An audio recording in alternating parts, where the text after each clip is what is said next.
Shabbat Shalom.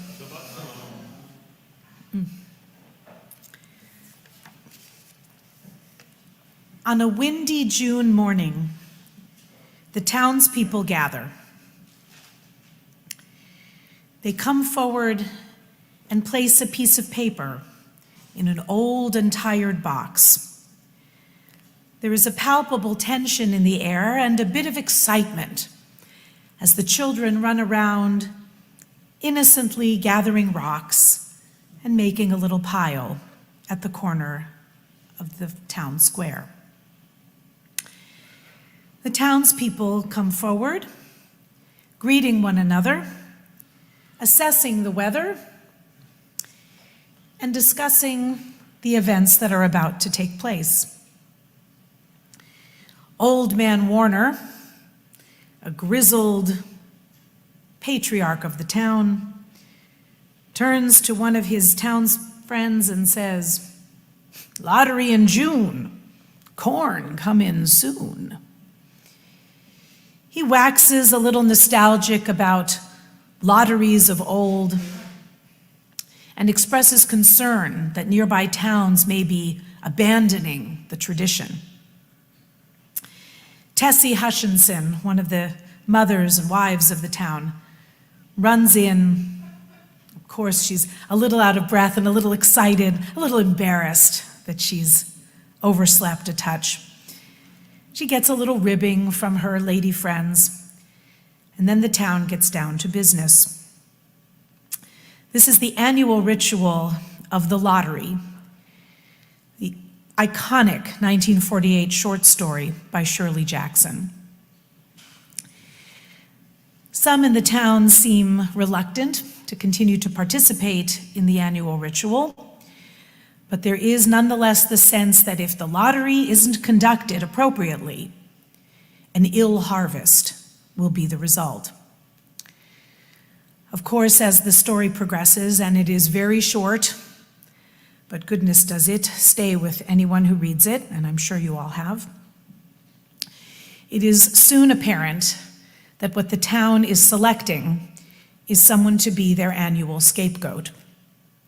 The rock pile the children have gathered is hardly innocent, and as the story unfolds, and it is Tessie's family who must then resubmit their papers into the dreaded box, where the one of them that pulls out the paper with the black dot will be marked ostensibly for death.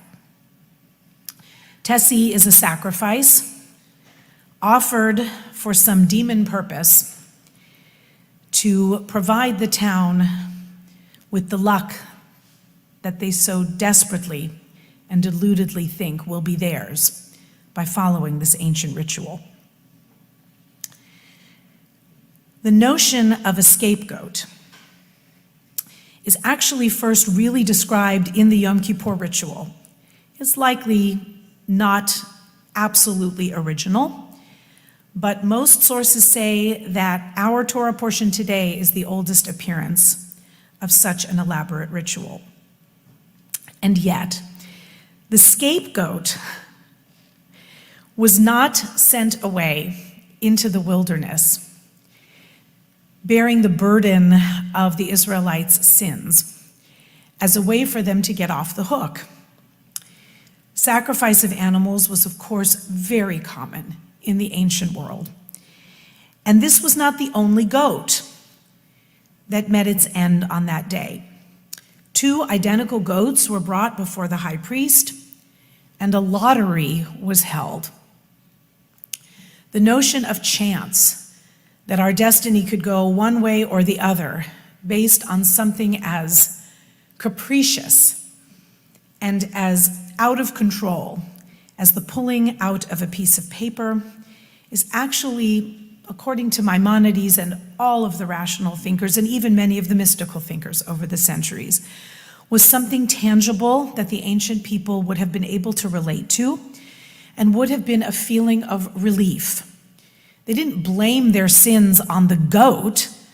They used the goat as a conveyance to take away something that they needed to see leaving and to be an inspiration for them to live better lives, not just to go out and commit the same sins, but to be a reminder of the preciousness of life, even of the little goat, and to maybe feel even a twinge of sorrow that that dear little goat would go out to an uncertain wilderness, offered to Azazel.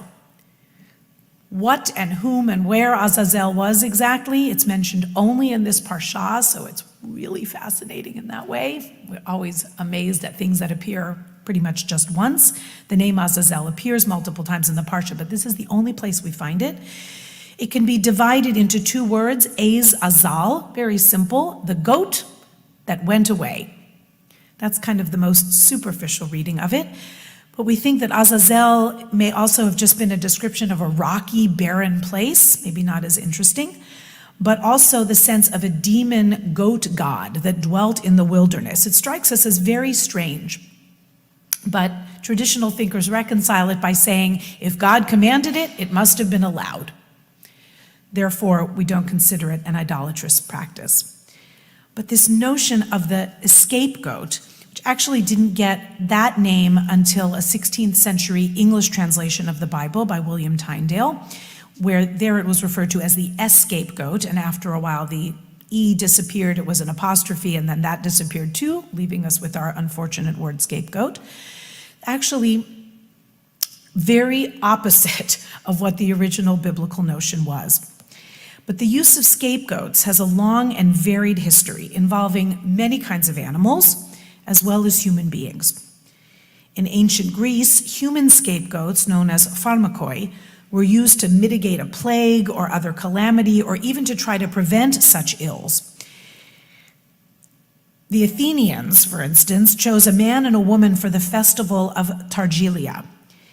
After being fatted up, a poor couple was led around the town, beaten with twigs, driven out of the city, and possibly even stoned. We wonder from where Shirley Jackson got her inspiration. And in this way, the festival of Targelia and this human sacrifice was supposed to protect the city from ill fortune for another year. We look at some of our ancient practices with our modern eyes and maybe draw a breath at how primitive, they may seem. And yet, obviously, this was common. The need to feel that we have been purged of something within our midst, again, was not to blame someone else. It wasn't the goat's fault. But we who have been the scapegoat so many times throughout history feel a particularly personal response to the notion of a scapegoat. To talk about these things as a person who was born a generation after World War II is to confront scapegoatism in a very new and terrible way from my generation and those a little younger and older. Rabbi Jonathan Sacks, of blessed memory, described anti-Semitism as not a unitary phenomenon, not a coherent belief or ideology. He wrote, Jews have been hated and scapegoated because they were rich and because they were poor, because they were capitalists and because they were communists, because they believed in tradition and because they were rootless cosmopolitans, because they kept to themselves and because they penetrated everywhere. Anti-Semitism is not a belief, but a virus. The human body has an immensely sophisticated immune system which develops defenses against viruses. But it is penetrated because viruses mutate. Anti-Semitism, scapegoatism, mutates. It's been a very hard week. As a proud graduate of UCLA, I'm horrified and outraged at what has been allowed to run amok at my campus and so many others. Our college campuses have become hotbeds, cauldrons of anti-Semitism and scapegoatism. It's not new, you've all been aware of it, and I struggle every week as to how much of out there to bring in here to our sacred space, which is and should be an oasis for us, a place of safety and of hope and of peace. But as much as I would like to close my eyes and shut my ears and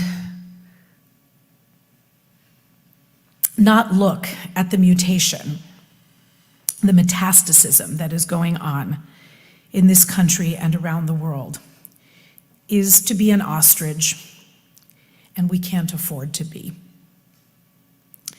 This is the time to do a collective Yom Kippur, a personal analysis of our transgressions and ways that we can and must be better.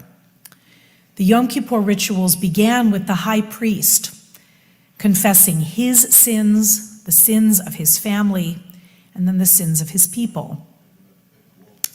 Particularly because it began with the high priest. We know that our priests were supposed to have families. They were supposed to dwell in the complexity of family life, and our Torah knew that they would make mistakes. And so have we all. Even if one of our primary transgressions has been just wishing this would all go away, I think we can be a little gentle to ourselves. If we've fallen into a sense of complacency and a sense that it can't happen here. But it can, and it is happening, and it is our work, our task, while we can, to not scapegoat others, to do self-examination, to cry for the so many young Jewish people who've decided that, yeah, we are the problem, and that we would be better off, perhaps, just blending in to the rest of the world and fighting whatever fights for tikkun olam and social justice for others they can fight, where I fear dangerously neglecting the shoring up of our own beautiful tradition and the meaning that they didn't find in their Jewish upbringing. But I'm comforted by the young people in my life who say that they do have deep meaning and pride in their Jewish identity, that there is no one on earth who could hate them for their Judaism more than they love themselves for being Jewish. I'm so grateful for all of the brave people who marched at UCLA the day before Erev Passover, peacefully, unmasked, full of pride. That took courage, and they did it, and a lot of my friends were there. And I was here, and I'm grateful to have been here, but my heart was with them. Some of them I've known since college. And they were there singing and dancing and praying, and it was brave to do so. This is the time to support college organizations, Hillels, Chabad if you choose, communities that are telling Jewish college students, you are not alone. You are not to be scapegoated, and don't scapegoat yourself. This is an unfolding disaster that was visible to me decades ago from our friends down the street at my mother's, one of her many illustrious alma maters at State down the way. I'm guilty of praying that virus would stay local. I didn't like it, and it hurt me to know about it. But that prayer wasn't answered, And when my son calls me crying in the middle of Torah study because there's a painful demonstration at his now alma mater, he was crying not because there was a demonstration there, a very anti-Israel demonstration. He was grateful it was short and it was peaceful, but what he was crying about was that he lives now in Colorado and couldn't stand with the 6 pro-Israel supporters that waved flags and stood peacefully across the street. That's what he was upset about. And I'm so grateful because my kids are realistic about the problems in the state of Israel, and they want to be part of the solution. That may not come tomorrow. It won't be as easy as pulling a lottery ticket out of a faded old box and saying we're now going to make a better choice. But they want to be part of the solution, and so do all of their friends. And for that, I am immensely grateful. This is a challenging time. The response to this crisis, Rabbi Pini Dunner writes, will not only shape the future of Jewish community life in America, but it will also reflect the moral integrity of this nation. The fight against anti-Semitism is a fight for the soul of America. All Americans must stand in solidarity with Jews against hate and champion the values of understanding and freedom of religion for all. We need to champion the rule of law and condemn the seduction of chaos and destruction. Our Torah portion provides the rituals for Yom Kippur. Let's have Yom Kippur today. Let's cleanse ourselves of destructive thoughts and desires for murderous revenge. If you've had those thoughts, you're not alone, but we know that they won't solve the great problems of our day. Please support the people that are supporting our Jewish college students. If you know some in your life, give them a hug, have a conversation, tell them they're not alone, and that they should be proud of this beautiful heritage that is challenging, that is difficult at times, but is ultimately so beautiful. Let us not scapegoat ourselves or anyone else. The scapegoat ritual reminds us that we all have what from which to atone and for which to atone. It started with the high priest, and it should start with us. May we find the cure for this ailment which has come to plague us, and let us be kind to one another as we move into whatever the future will hold. Shabbat Shalom.